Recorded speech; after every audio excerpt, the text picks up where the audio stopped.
खेसारी चढ़ नहीं रहा है ऊपर, बहुत ही दिक्कत हो रहा है खेसारी में, देख सकते हैं।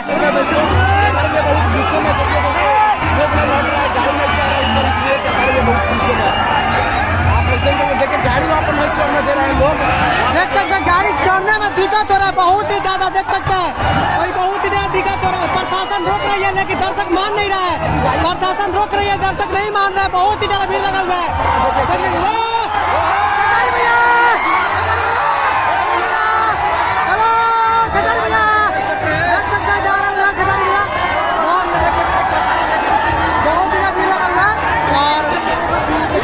कितना भीड़ लगा हुआ है,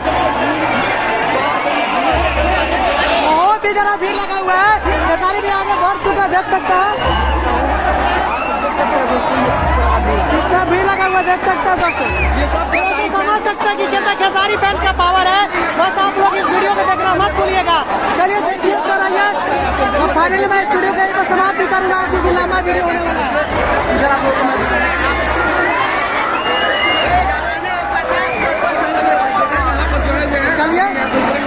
चलिए अब हम लोग चलते हैं, आगे की वीडियो आप लोग को दिखाया जाएगा, ठीक है। मैं भीड़ में जाने का मन नहीं कर रहा, बहुत ही ज्यादा भीड़ लगा हुआ है। फिलहाल मैं इस वीडियो को यहीं पर समाप्त करता हूँ, तब तक के लिए take care, bye bye, love you all दोस्तों।